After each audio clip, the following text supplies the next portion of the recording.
Oi, gente, boa noite novamente. Tivemos alguns probleminhas aqui com a câmera, mas já voltamos, tá tudo certo agora. E vamos começar a nossa segunda palestra do primeiro dia. Aqui está a doutora Marina, que é psicóloga formada na Universidade Católica de Brasília, e veio conversar com a gente um pouco sobre modelos parentais, né? Como que esses fatores familiares podem influenciar na saúde mental da criança e do adolescente, que também foi um tema muito pedido, tanto dessa influência, dos comportamentos que podem gerar algumas consequências, ou comportamentos que podem estimular uma boa saúde mental, né? Boa noite, doutora, tudo bem? Tá conseguindo escutar a gente certinho? Boa noite, estou ouvindo vocês direitinho, vocês estão conseguindo me ouvir? Sim, tá ótima, a câmera, o som, tudo certinho. Gente, primeiramente, boa noite, obrigada pelo convite de estar aqui hoje com vocês. Eu queria me apresentar, eu sou a Marina, sou formada pela Universidade Católica de Brasília, em 2005. Tenho especialização pelo IBAC, em análise do comportamento, tenho formação em psicologia positiva pela Sofia Bauer, tenho formação em atendimento de crianças e adolescentes também pelo IBAC, e sou terapeuta de EMDR Brain Spotting, são terapias de reprocessamento que eu vou estar explicando ao longo da palestra. Então, primeiramente, é uma grande responsabilidade, né? Vim depois de uma palestra aí dada pelo Gabriel, ele é maravilhoso, fantástico. Eu não sou professora, mas eu sou psicóloga clínica há 15 anos, né? Eu tenho muita experiência, muita bagagem. E eu quero colocar hoje aqui para vocês um pouco da minha experiência nesses 15 anos em atendimento de pais, crianças e adolescentes. Eu vou começar falando um pouco sobre os modelos de parentalidade, mas eu não quero me estender, porque a minha ideia é trazer estratégias de mudança e trazer dicas também para vocês com relação à alteração de comportamento. Bruna, dá uma olhada para mim, pergunta aí para o pessoal quem que é mãe que está me assistindo aí no grupo, quem que é pai, só para eu ter uma noção aí do público que vai estar comigo aqui hoje. Tá? Então, o que eu vou estar falando aqui hoje vai ser sobre os estudos da Lydia Weber. Para quem não conhece, ela escreveu esse livro chamado Eduque com Carinho, e ela dá cursos maravilhosos com relação à orientação de pais. Então, assim, o que ela coloca é o seguinte: filho, ele realmente não nasce com um manual de instruções, né? É muito difícil criar filhos. Eu tenho 3 filhos, eu tenho um menino de 11, uma menina de 9 e outra menina de 7. E eu acho a tarefa mais difícil que eu já tive até hoje foi ser mãe e criar filhos. Né? Eles realmente não nascem com manual de instruções, não é fácil, porém, nós temos mais de 50 anos de estudos na área da psicologia dizendo o que funciona e o que não funciona na parentalidade, tá? Tudo que eu vou colocar aqui é científico, não é baseado em achismo. E o objetivo aqui não é julgar os pais, porque a gente sabe que os pais também foram vítimas de um tipo de parentalidade disfuncional, porque a gente tem tendência de copiar comportamentos, copiar aquilo que a gente aprendeu. Então, pensem comigo, a gente passa pelo menos 15 anos na família de origem. Aqui no Brasil, mais tempo, né? A gente fica aí 20, tem gente ficando 30, 40 anos aí com os pais. Então, vocês imaginem o quanto vocês aprendem dentro desse meio, né? Com a família de vocês. Então, o que eu vou colocar aqui não é uma receita de bolo, né? Não a gente não tem que seguir a regra exatamente como eu vou colocar aqui, cada um vai absorver de uma forma, mas vai dar um norte para vocês com relação à criação dos filhos. Quanto mais nova a criança, melhor para a gente alterar o comportamento, e é muito mais fácil a gente ensinar uma criança a alterar um comportamento do que tentar consertar um adulto. Então, por isso que eu gosto muito de investir aí nessa prevenção, certo? Então, para começar, vamos falar um pouquinho sobre a definição de família. O IBGE, em 2010, fez uma pesquisa que aquela formação clássica de casal, homem e mulher, corresponde a apenas 49,9% dos domicílios. Então, isso quer dizer que hoje em dia essa família brasileira se multiplicou. Nós temos avós que cuidam de netos, nós temos recasamentos, nós temos casais homossexuais, nós temos tios cuidando de sobrinhos, enfim, é uma infinidade de famílias aí nesse meio. E às vezes pode até ficar um pouco confuso para a criança, né? Que ela busca aquela família muitas vezes clássica. que ela vê nos desenhos animados. Até queria sugerir para vocês, eu separei alguns livros aqui, eu não estou no consultório, então eu separei o que eu tenho em casa. Todos os livros desse ator aqui, Todd Parr, não sei se vocês estão conseguindo ver. Eu acho que não está dando para ver direito. É meio ruim, né, de enxergar. Mas eles são excelentes. E tem um que fala só sobre família. É muito bom para explicar para as crianças os diferentes tipos de família. Esse aqui fala sobre tudo bem cometer erros, também, que é maravilhoso, tá? Para ensinar. Eu gosto muito de ensinar as crianças através da leitura para abrir um debate depois. Então, vamos lá. No início do século XX, nós tínhamos uma parentalidade que era baseada bem no autoritarismo. Então, assim, os pais mantinham o controle e a obediência dos seus filhos, a punição era muito severa, não existia diálogo, não existia elogios, não existia explicação de porquês. As crianças eram proibidas, elas tinham que cumprir regras sociais, quase que como uns bonequinhos, né? Então, eles falavam muito assim, criança não tem querer. Isso, se a gente for lembrar, né, na época dos nossos avós, início do século XX, tinham-se muito filhos, a mulher ficava em casa cuidando das crianças, cozinhando, não tinham como controlar aquela maternidade, porque não tinha anticoncepcional no início do século XX. Então, as crianças mais velhas cuidavam dos mais novos, então tem um relato muito constante assim no consultório de que não tiveram infância, são crianças adultos que reclamam que foram crianças que não tiveram infância e eram muito punidas fisicamente. Então, para vocês terem uma ideia, eu recebo pessoas bem traumatizadas aí no consultório, pais queimando com ferro, batendo com vara, batendo com cinto, espancamento mesmo, né? Que eu recebo, assim, é muito comum nessa época do início do século XX. Aí, o que aconteceu?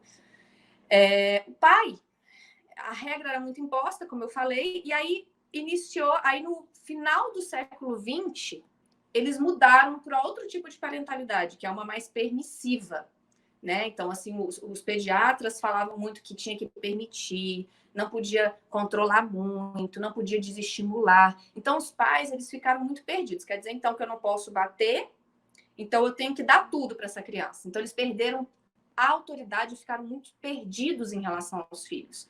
E aí, como consequência, nós temos, né, ali no final do século XX agora, filhos mais impulsivos, mais explosivos, pais mais frustrados, sem estratégias de nenhum tipo de punição e consequência para essas crianças. Então, vamos falar um pouco sobre as famílias. As mães reclamam hoje em dia que elas estão muito ocupadas porque elas foram para o mercado de trabalho, deixaram de estar em casa com as crianças, né? Então, acabaram deixando essas crianças com babás. A tarefa para a mulher, ela foi mais dividida com relação ao homem, que antes praticamente só a mulher cuidava de casa, e no final do século XX ela começou a dividir as tarefas com o homem, mas a gente sabe que não é ainda igualitário. E elas reclamam muito de falta de tempo. A Lydia Weber vai falar que os pais realmente têm que ter culpa aí com relação à falta de tempo, porque você tem que priorizar a parentalidade dos filhos. Quando você decide que você quer ter mãe, você tem que ter o que ela chama de investimento parental. Você tem que ter tempo de qualidade com seus filhos. Então, a gente tem uma geração agora onde as mães estão muito ocupadas e estão se sentindo muito culpadas por não estarem muito presentes na vida dessas crianças. E eu pergunto para vocês, será que é bom ter um filho que apenas obedeça? Não é bom, né? A gente sabe que criança vai fazer birra, vai fazer malcriação. Essas crianças muito certinhas, muito enquadradas me preocupam. Porque aí você vai até escutar de pais falando assim, que sorte que meu filho é assim. Então, deixa eu mudar aqui. Então, vamos lá. O que a gente quer? Nós queremos filhos independentes, que saibam cuidar de si, que se alimentem bem, de preferência sozinhos, que sejam educados, que sejam o primeiro da turma. Nós queremos filhos perfeitos. E existe a população, né, a sociedade tende a romantizar essa maternidade, né? Então a gente olha ali na televisão, olha os colegas e a gente acha lindo ter um filho, acha que tudo vai ser muito fácil. Eu lembro que eu levei um susto quando eu tive meu primeiro filho, que eu falei, ué, mas ele só não tinha que mamar de 3 em 3 horas, ele queria mamar a cada hora, ele tinha cólica. Eu acordava várias vezes à noite. Eu até brinco que deveria existir um pré-natal psicológico aí para as mães se prepararem para o nascimento desses bebês, porque elas já imaginam que vão vir esses filhos perfeitos e eles não são perfeitos, assim como nós também não somos. Né? Então, tanto que a gente tem também muito baby blues, muita depressão pós-parto, porque há uma idealização e uma romantização com relação do que é ser mãe, do que é ter filhos. Aí, voltando, as crianças, como eu disse, não são perfeitas, né? Elas estão em um processo de aprendizagem. Elas são difíceis, muitas choram, fazem birra, várias não comem direito, muitas também não dormem direito, elas não querem tomar banho, não querem escovar os dentes, enfrentam os pais, brigam com os irmãos. E aí a gente tem que lembrar o seguinte, lembra que eu falei que nós não somos pais perfeitos? Não existe aquela família margarina que a gente vê em comercial de televisão. Nós também somos pais, muitas vezes, difíceis. Às vezes a gente perde paciência, a gente esquece filho no castigo, às vezes pais esquecem filho na escola, não supervisionam algumas brincadeiras que são muito perigosas, colocam muitas atividades extracurriculares sobrecarregando as crianças, usam cintos e tapas, invalidam sentimentos, e muitos querem tratar as crianças que estão em fase de aprendizado como mini adultos. Vamos lá. Existem alguns fatores que vão influenciar no padrão de interação pais e filhos. A nossa personalidade vai formar de 3 formas.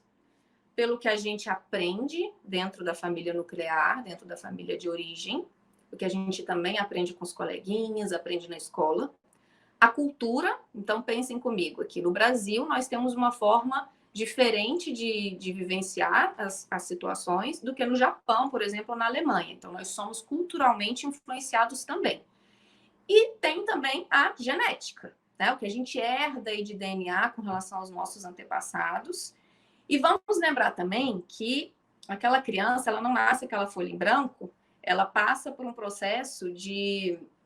Ela tem a alma dela, né? Ela tem a personalidade dela, que ela também vai nascer com a sua personalidade. Então, tem alguns fatores aí que vão estar influenciando o comportamento das crianças, certo? E tem crianças que é tão interessante, não sei se vocês já tiveram oportunidade de observar, que ao invés da gente ensinar, elas parecem que já vêm prontas, né? Elas têm muito a ensinar para a gente, muitos questionamentos que geram muitas reflexões para nós adultos.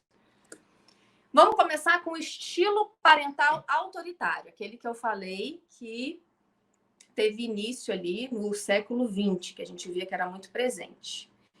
O estilo parental autoritário, ele vai ser caracterizado por um excesso de limite e pouquíssimo afeto, tá? Então, o uso de punição é sempre muito frequente, o uso do cinto, o uso do chinelo. Os pais dão pouco suporte, quase não se comunicam com os filhos, não há uma valorização do diálogo e da autonomia. O bater, humilhar, espancar é relativamente comum aí nesse estilo autoritário. E acontece um fenômeno interessante nesse estilo. Os pais, eles partem para essa punição física para aliviar uma raiva interna que eles ficam da criança, porque a criança, muitas vezes, deixa a gente chateado, deixa a gente com raiva.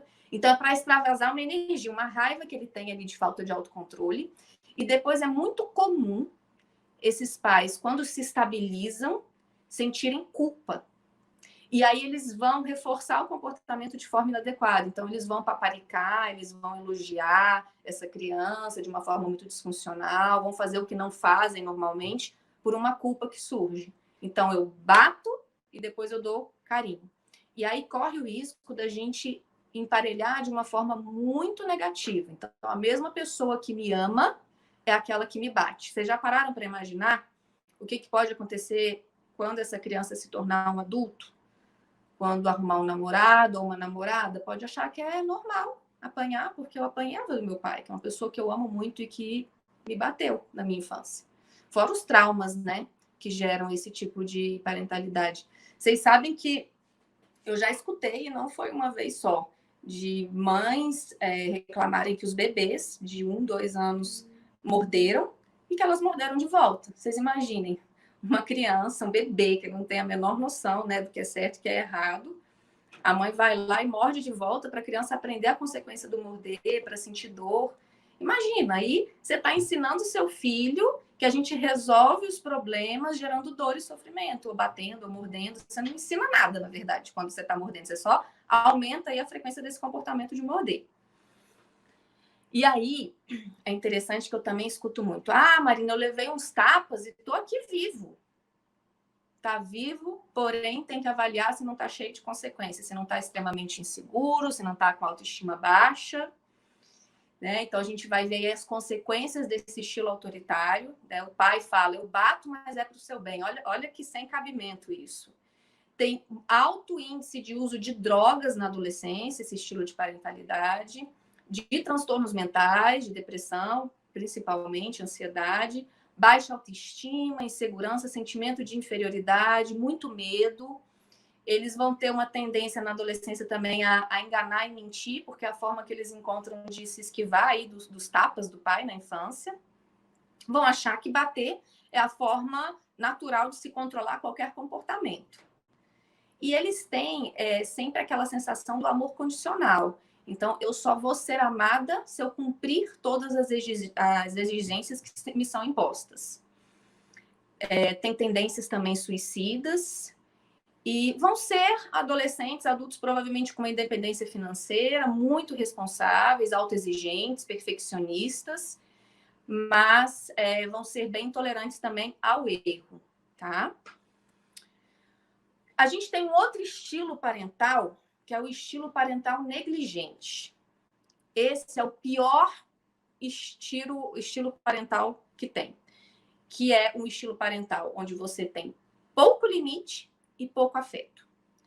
São aqueles pais que permitem quase tudo, não tem tempo para tarefa de casa, nem sabe que menino tem tarefa de casa, eles não vão nas reuniões da escola, não tem interesse, não sabe quem são os amigos, né? Muitos acham até bom os filhos irem para a casa dos amigos no final de semana para não terem trabalho, para não terem que ficar junto com a criança. Eles demonstram muito pouco afeto e envolvimento nas tarefas dessas crianças e socialização. Eles respondem mais à necessidade básica, tá, dessas crianças. Eles estão centrados muito no próprio interesse. Então, assim, imagino que tenham, né, estudantes aí de psiquiatria me assistindo, psicólogos. Cabe a gente refletir um pouco sobre a personalidade borderline, né, que são caracterizados por ambientes aí muito invalidantes na infância. E o estilo parental negligente, ele é muito invalidante. Então, quando vocês forem investigar aí a história de vida dos pacientes, fiquem atentos para investigar o estilo parental aí desses jovens que vão à procura aí do psiquiatra e do psicólogo com transtorno de personalidade borderline. Quais são as consequências? São adolescentes e adultos extremamente inseguros, com baixa autoestima. Eles buscam no lar do outro uma vinculação, vão se tornar aqueles adultos que sufocam, né, que começam um relacionamento e têm muito medo de perder aquela relação e ligam o tempo inteiro e mendigam amor, mendigam carinho, porque eles não tiveram isso. Então, o pouco contato que eles têm, eles tentam agarrar com tudo aquele amor e aquele carinho. Eles têm problemas com rebeldia, e eles acham que a culpa é deles, que eles que não merecem ser amados por ninguém.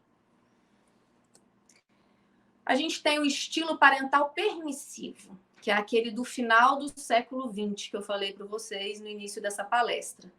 Então, nesse estilo parental permissivo, nós vamos ter pouquíssimo limite e muito afeto.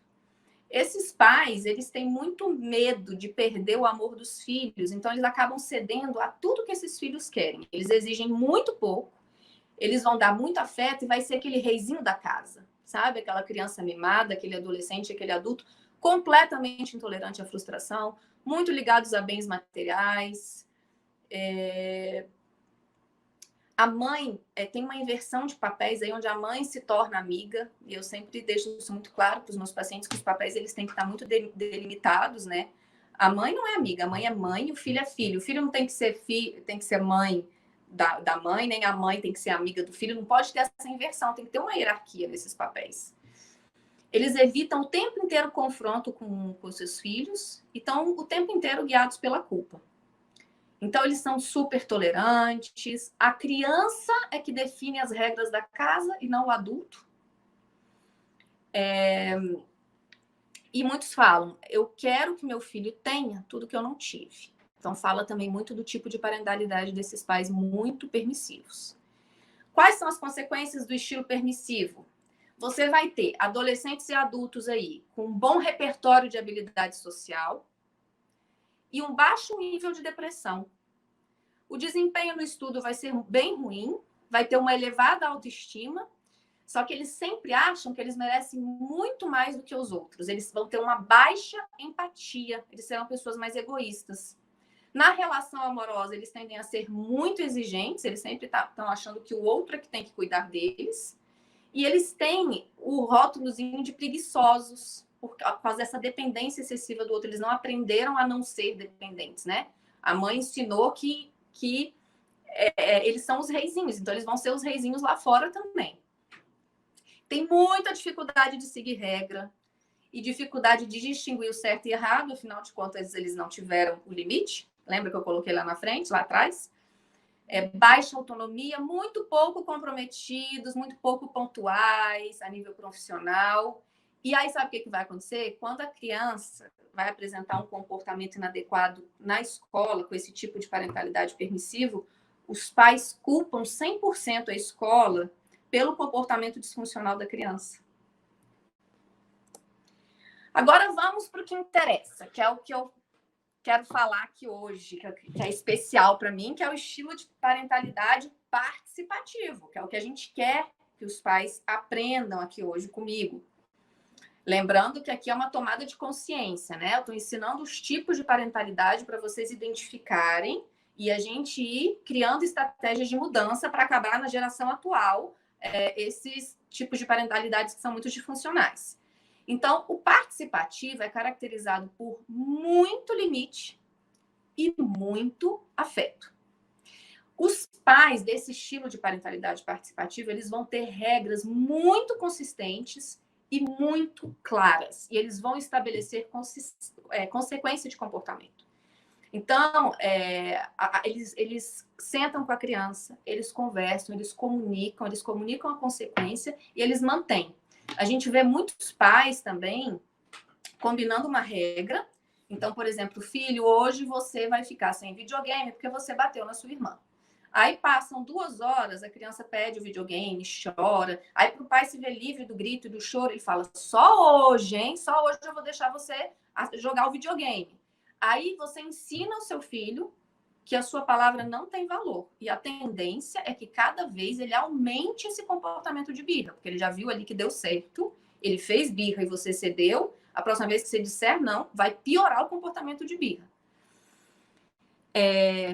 Então, eles elogiam, esses pais participativos, eles elogiam, eles valorizam o comportamento da criança, eles demonstram orgulho, são pais que estão o tempo inteiro na escola, interessados no que a escola tem a dizer, nas reuniões da escola, são pais que conhecem os amiguinhos, conversam com os amiguinhos, estão sempre monitorando essa criança, corrigindo as atitudes negativas e explicando a consequência, demonstrando empatia com essa criança.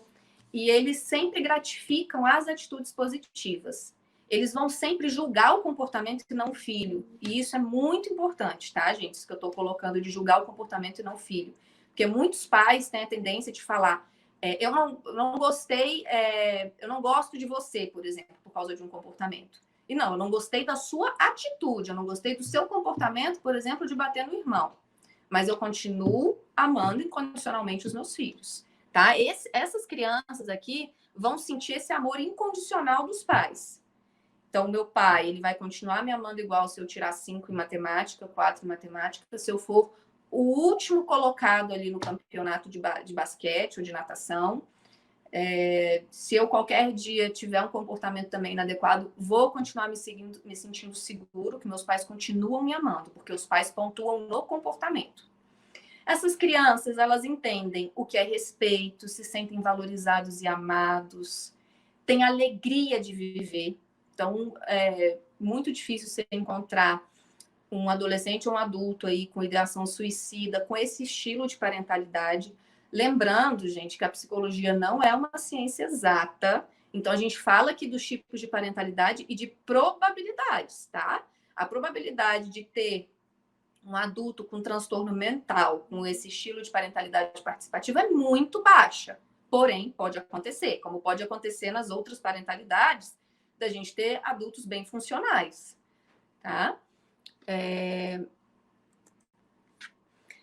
é importante também colocar aqui para vocês que a gente dá uma patinada aí nos diferentes tipos de parentalidade, tá? Não tem como a gente ser 100% participativo. De vez em quando a gente pode ser negligente e tudo bem. A gente está falando aqui de ter a maioria do tempo com o seu filho nesse estilo de parentalidade participativo. E não a maioria negligente, a maioria permissiva ou autoritária. Porque muitas pessoas devem estar me assistindo aí até meio assustadas. Nossa, mas eu estou me identificando aqui com as outras também. Não tem problema você se identificar, porque você não tem que ser 100% participativo. Em algum momento você vai dar uma patinada nas outras parentalidades, tá bom? Foi feita uma pesquisa aqui no Brasil, em escolas públicas e particulares, onde 35% das crianças relataram que seus pais são negligentes. Outros 35% participativos, eu gostei, né? Fiquei satisfeita, que eu achei alto esses 35%. A gente pode estar sempre melhorando, e é por isso que eu faço questão de estar falando para vocês sobre esse assunto, para a gente poder cada vez mais melhorar aí essa parentalidade com essas crianças. 15% relatam que os pais são permissivos e 15% autoritários. Nessa pesquisa, eles colocam que os pais têm muito pouco interesse na própria vida, que eles gostariam que o pai tivesse mais atenção, mais cuidado, tivesse mais tempo de qualidade. Eles falam, né, para as pesquisadoras que meus pais nem sabem quem eu sou direito, porque eles não têm interesse. Voltando com relação à comunicação, gente, comunicação clara, eu vou dar um exemplo. Você chega para a criança e fala: não pegue um copo de vidro, porque esse copo ele pode quebrar, você vai se machucar, pegue o copo de plástico. Esse é um exemplo de comunicação clara. Eu expliquei aí o que fazer, eu dei a explicação, a consequência e a alternativa. Então, a gente tem que ser bem claro na comunicação com essas crianças. A gente tem que ensinar também os filhos a nomear os sentimentos. Nunca falem para a criança engolir o choro. Vocês já pararam para pensar nisso? Engole o choro, engole seu sentimento. Sentimentos considerados ruins, como raiva, tristeza, inveja, ciúmes, são sentimentos reais que todos nós temos. Nós não somos robôs, não somos máquinas, então nós vamos ter esses sentimentos negativos. A grande questão é o que fazer com esses sentimentos negativos. Eu não posso engolir um choro, eu não posso engolir um sentimento. Outra questão que eu falo para os pais: nunca colocar, quando casar Sara, por exemplo, é super invalidante isso, porque a criança está com dor na hora. Quer ver outro comportamento invalidante? A criança cai, rala o joelho, está sangrando, está doendo um monte, a criança está chorando, o pai passa a mão no joelho, por exemplo, ou a mãe, e fala: não foi nada, não está doendo. Claro que está doendo. E aí a criança fica sem saber se o que ela sente é real, fica aquela confusão em função dessa invalidação. Nunca falar também bebê chorão, ou por que você não é como seu irmão. Essas comparações não têm a menor necessidade de serem feitas. E também, se você me amasse, você não faria isso, alguns pais falam. É horrível também para a criança escutar esse tipo de frase, tá?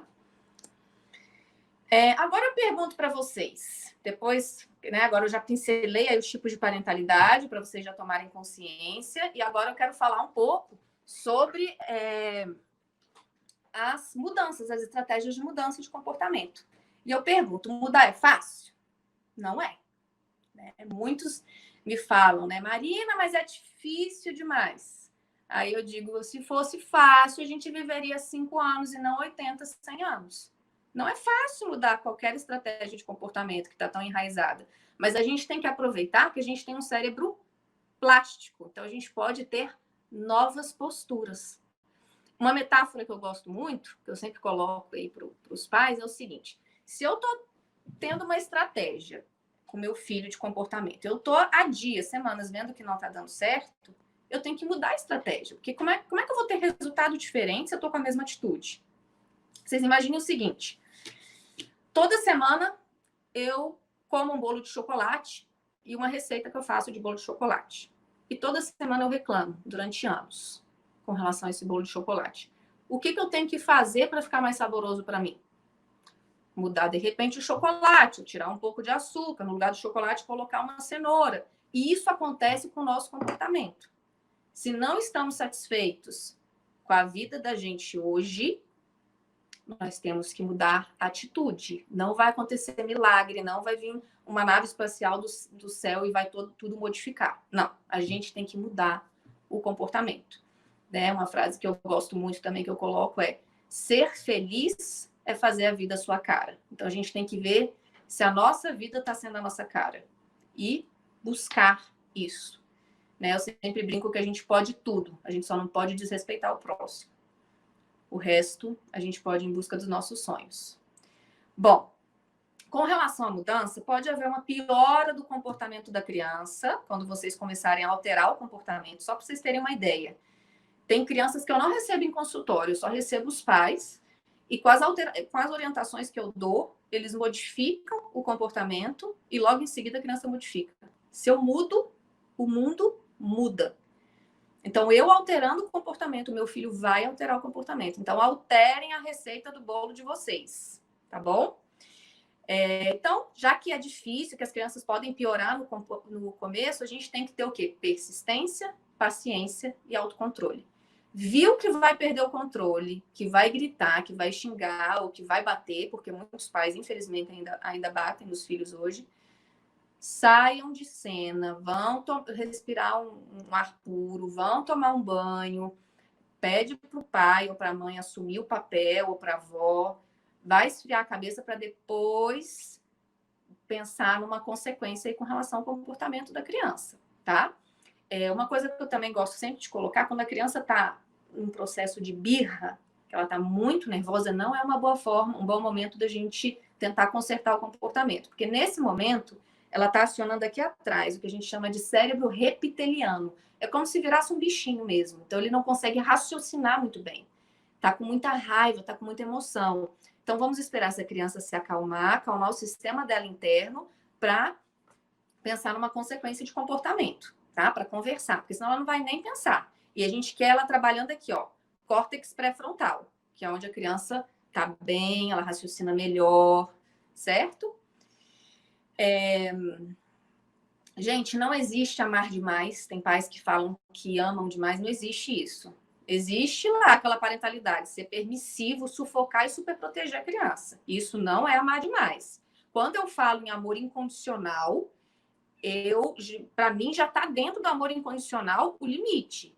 Quem ama incondicionalmente dá limites e afeto, certo? As crianças, então, elas precisam saber que elas são importantes, que elas são amadas e que elas têm valor. Então, por exemplo, ao invés de você falar que o seu filho é muito egoísta, você pode falar assim: ô fulano, não gostei que você comeu todos os biscoitos e não deu para o seu irmão. Da próxima vez, vamos pensar numa nova estratégia? Como é que você acha que seu irmão se sentiu? Você está treinando empatia aí com a criança. Ao invés de rotular, a gente tem que tomar muito cuidado com esse rótulo. Né? Você é chato, você grita, você é animado. Tem que tomar cuidado. Sempre valorizar o próprio esforço da criança. Então, assim, né? A criança ela não é boa em matemática. Ela é boa em matemática porque ela prestou atenção. Nunca elogiar a criança pela inteligência. Você é inteligente. Não, você é esforçado. Porque a gente sabe que a inteligência sozinha no mundo não basta. A gente precisa ensinar os filhos que na vida a gente precisa de dedicação, de disciplina, de esforço para a gente conquistar o que a gente quer.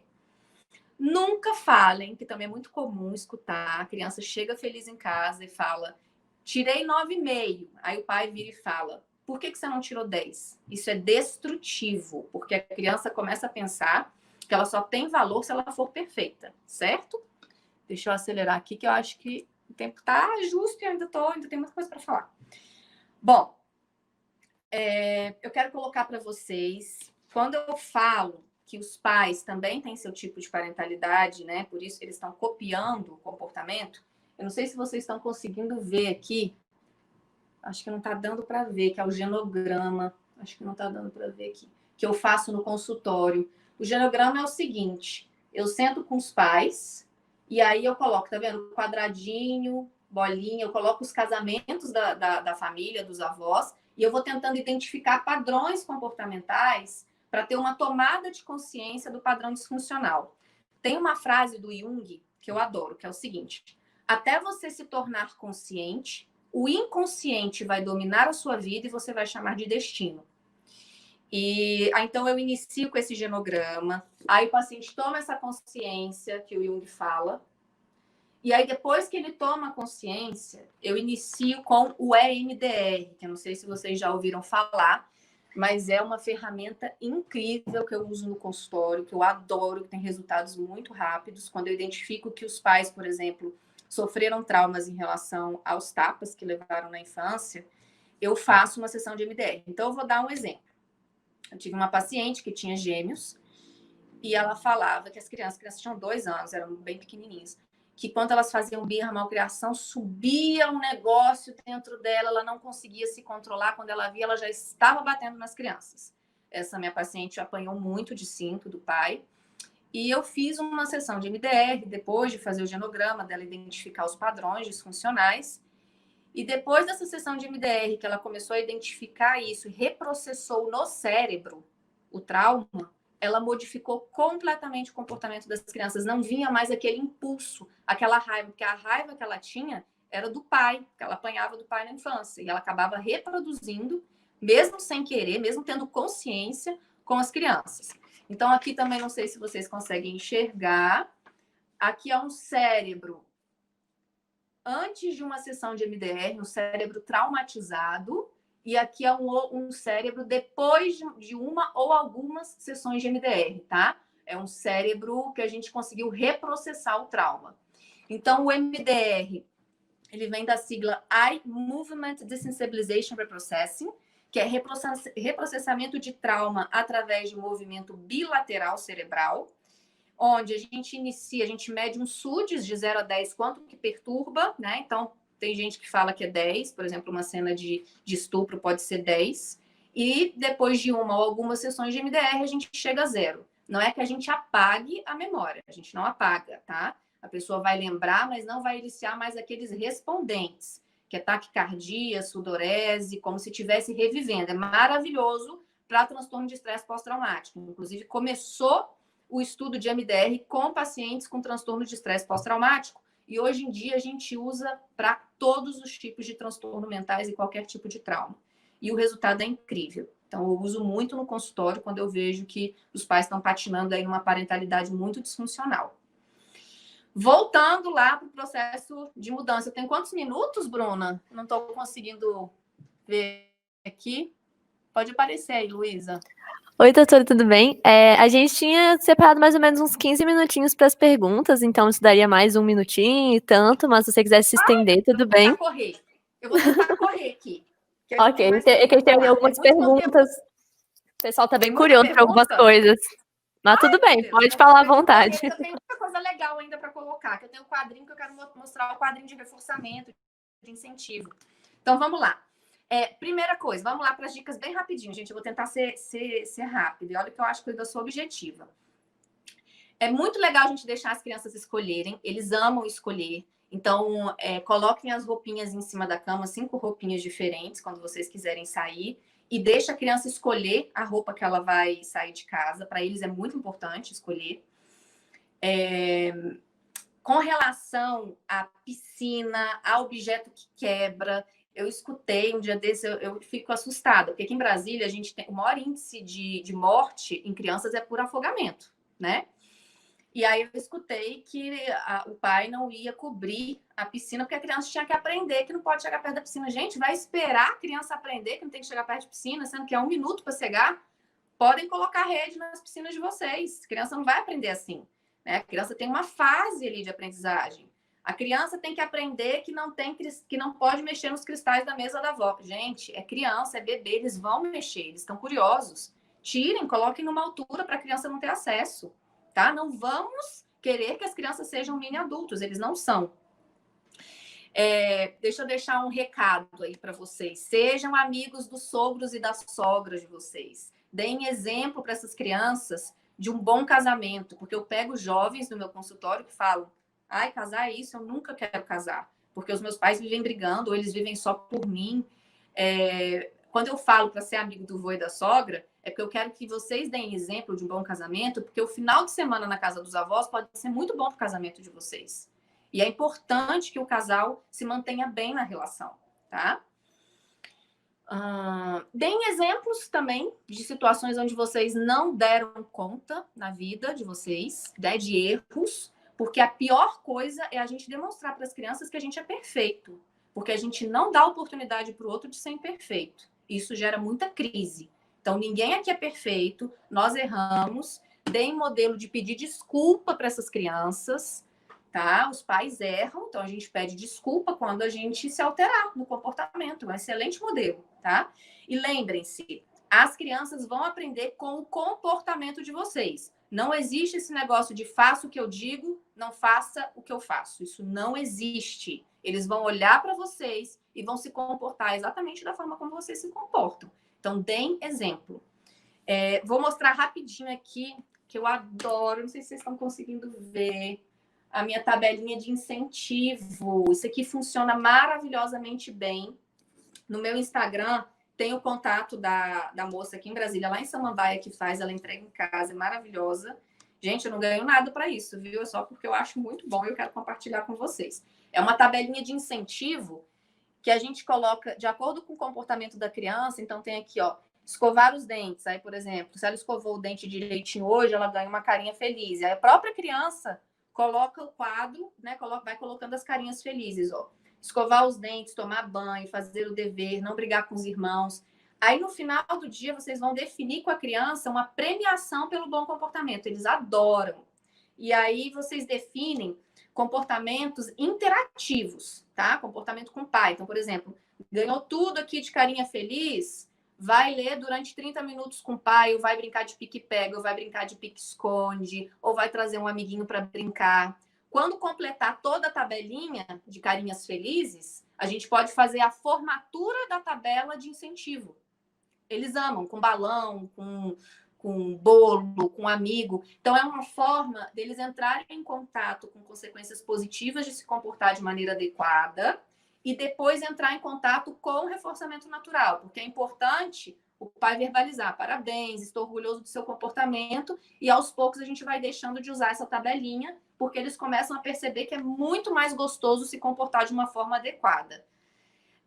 Tem o time out, que vocês já devem ter ouvido falar. Só que só dá para você usar com criança a partir de 2 anos, tá? Antes de 2 anos eles não entendem.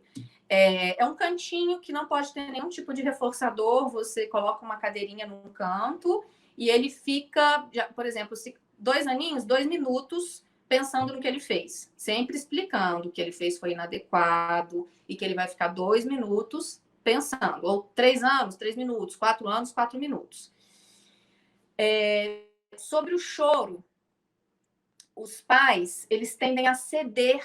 Você quer falar, né? Acabou meu tempo, né, Luísa? Não? Não, doutora, pode falar. Só tinha algumas perguntinhas para fazer aqui, mas pode falar, não se preocupe. Tá, já vou finalizar. Vou falar só essa parte que é importantíssima, que funciona super bem. Tem pais que reclamam que chegam no shopping com a criança faz birra na loja, se joga no chão. A recomendação que eu dou é: primeira coisa, antes de ir no shopping, já explica a regra. Olha, eu espero, a gente vai no shopping brincar na Divertilândia, vão ser 3 brinquedos, depois a gente vai lanchar, sei lá, no McDonald's, vai comer isso ou aquilo, sei lá, o hambúrguer, aí depois a gente vai ao cinema e depois a gente vai voltar para casa. Se você fizer birra, aí você explica o que é um comportamento de birra. Gritar, se jogar no chão, brigar, a gente vai para casa imediatamente. E aí os pais têm que cumprir com isso. Agora, a experiência que eu tenho em consultório é a seguinte, gente. O pai que já explica para a criança antes as regras, não acontece birra no shopping, tá? Mas se acontecer, tem que tirar na mesma hora esse reforço do shopping.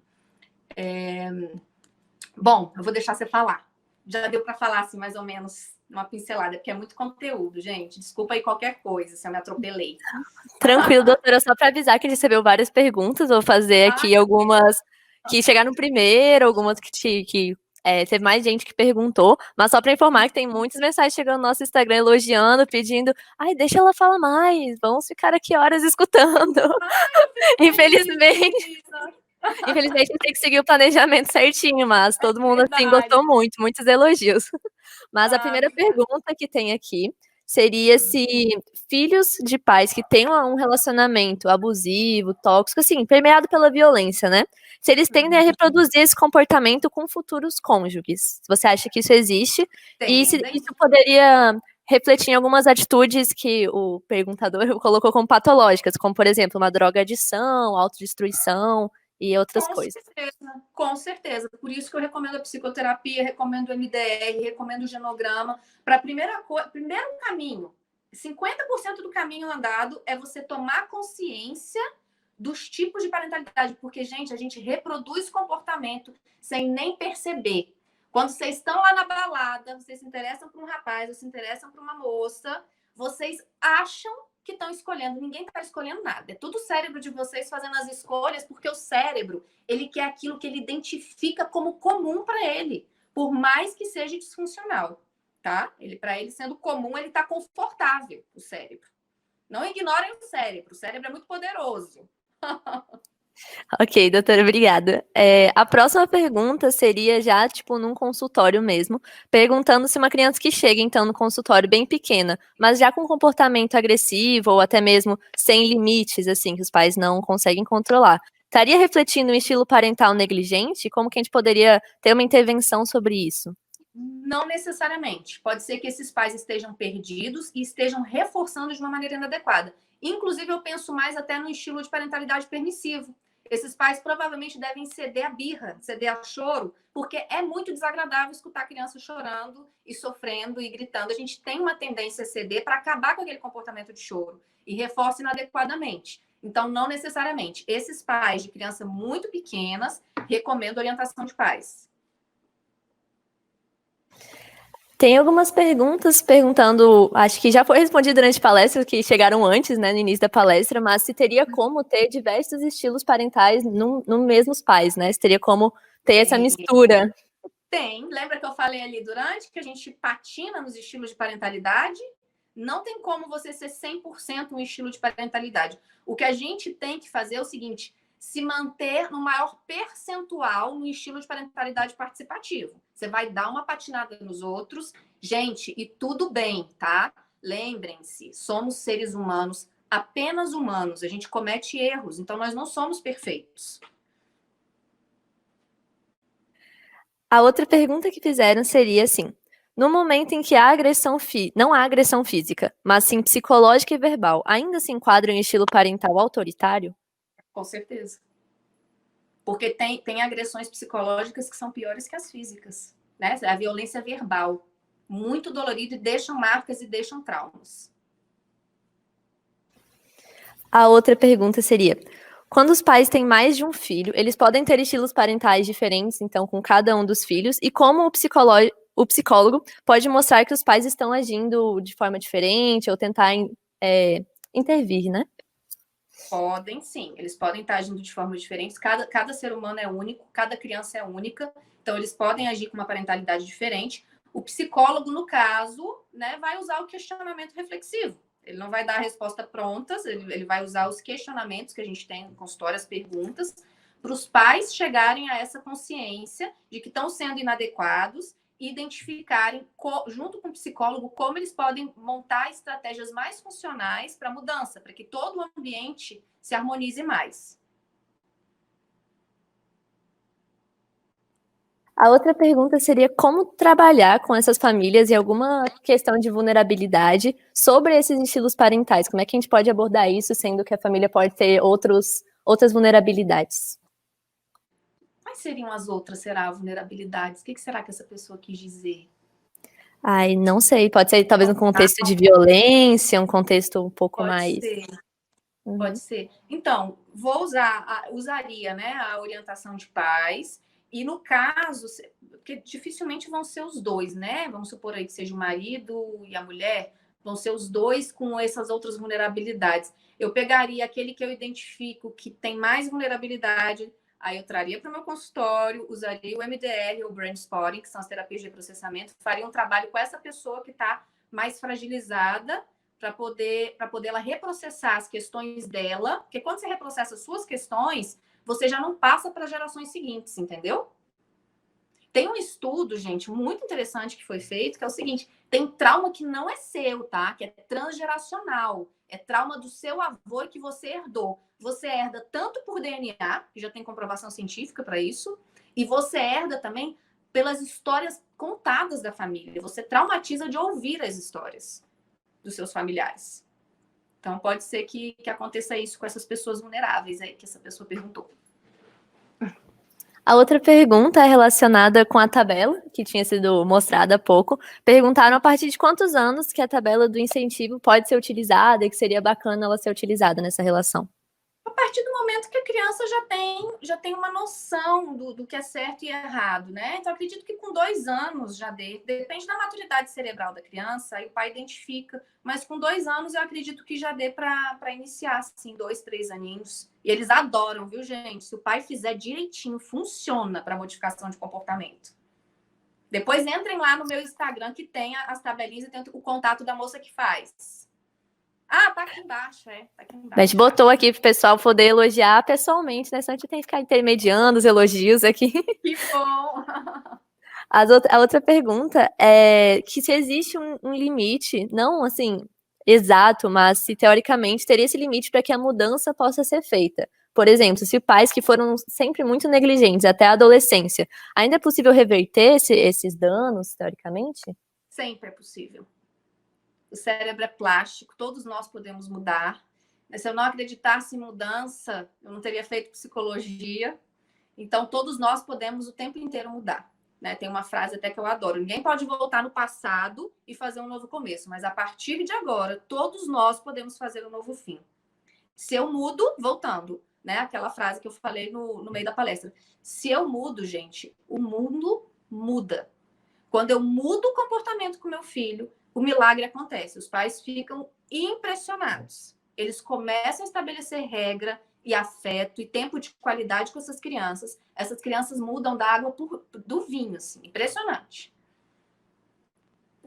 A gente ainda tem agora mais 2 minutinhos, então vou fazer a pergunta final que bastante gente mandou, que é para explicar um pouco melhor sobre esse MDR e perguntando se como que faz quando a pessoa tem comportamento por conta de um trauma, mas não sabe identificar esse trauma. Ah, tá. Gente, MDR, eu amo falar sobre MDR. Pena que tá curtindo o tempo. Vamos ver se eu consigo explicar rapidamente. Então, o MDR foi descoberto pela psicóloga Francine Shapiro em 1987. Ela estava passeando em um parque, ela estava com um problema muito sério aí, né, de questões de saúde. Ela saiu para caminhar, muito angustiada, com nó na garganta, muito triste. E ela começou a fazer movimentos de um lado para o outro. E ela viu que aquela angústia saiu do peito dela, aquela tristeza, aquela ansiedade. Ela falou: que estranho isso, vou começar a pesquisar. Ela começou a fazer estudos com transtorno de estresse pós-traumático com veteranos da Guerra do Vietnã, que tinham muito estresse pós-traumático. E ela começou a zerar, gente, todos os traumas de guerra. Até em maquinista de trem, ela fez um estudo com maquinista de trem em Nova York. Na verdade, não foi ela, foi David Gran, depois com Brain Spotting, que é uma técnica que eu acho mais profunda ainda do que o MDR, que você fica paradinha no ponto até espremer o limão, que é de sensibilizar aquele trauma. Ele fez um estudo, porque aqui, lá em Nova York é muito comum as pessoas se matarem no trem, no trilho de trem. E o maquinista não consegue frear a tempo, então ele vê aquele corpo indo para tudo quanto é lado e traumatiza. Então, muitos têm que parar de trabalhar ou não conseguem andar naquela mesma linha de trem, começa a ter muita sudorese, muita taquicardia. Aí ele foi fazer um estudo com Brain Spotting, todos de 10, SUDs 10, 0 é nada, 10 insuportável. Todos com SUD 10 foram para 0, conseguiram depois andar no mesmo trilho de trem sem nenhum sintoma de TEPT. E aí você usa para tudo, porque todos nós, gente, quando a gente vem para esse mundo, o mundo é sem garantias e E vamos combinar que a vida é maravilhosa, mas não é fácil, né? Então, todos nós passamos por traumas, ou trauminhas ou traumões. Cada um vai reagir de uma forma diferente, porque cada cérebro é único, é diferente com relação aos traumas. Tá? Então, pode ser que eu e você, Luiz, a gente passe por um mesmo trauma, você traumatize e eu não. E não tem uma explicação para isso. À noite, quando você dorme num sono profundo chamado sono REM, você reprocessa todo o seu dia. A gente não sabe muito bem porque, em situações traumáticas, o cérebro não dá conta sozinho. Então, ele vai precisar desse empurrãozinho, que é o que a gente faz com a MDR em consultório. Então é isso, doutora. Muito obrigada. Nosso tempo foi curto, infelizmente. A gente quis abranger muitos assuntos dentro desses 3 dias, com essas palestras de 1 hora, então às vezes acaba apertando um pouco. Mas queria agradecer muito pela sua presença. Ainda continuamos recebendo mensagens de elogios. Muita gente mandou aqui no chat que é mãe, que tem filhos. Alguns filhos estão na faculdade de medicina, então muita gente acompanhando aqui. E queria agradecer pelo seu tempo, pela sua disponibilidade. Foi uma palestra muito didática, com muitas recomendações que eu tenho certeza que até para a galera que ainda não é mãe, no futuro vai conseguir identificar isso, vai conseguir aplicar isso. Então, muito obrigada. Gente, eu que agradeço, tá? Como eu disse no início da palestra, eu não sou professora, eu sou psicóloga clínica, minha experiência é completamente na área clínica, eu não costumo dar palestras. Então, eu fiquei até um pouquinho ansiosa. Eu falei, gente, como é que será que eu vou me sair bem nessa palestra? Então, vocês me desculpem se em algum momento aí eu fui confusa ou tentei ser rápida demais para poder apresentar todo o conteúdo de vocês. Vocês me perdoem, mas é porque não é algo que eu faço sempre. A gente sabe que na vida, para a gente desenvolver repertório, a gente precisa de treino. E eu não tenho treino de dar aula. Então, eu quis passar a mesma experiência para vocês da minha área clínica, né? Do que funciona e o que não funciona. E como eu tenho 3 filhos em casa, eu testo tudo neles e funciona, viu, gente? Funciona super bem. Tá? Ok, então, doutora, muito obrigada pela sua participação. Obrigada. Boa noite. Boa noite, um beijo. Beijinhos, tchauzinho. Tchau, tchau.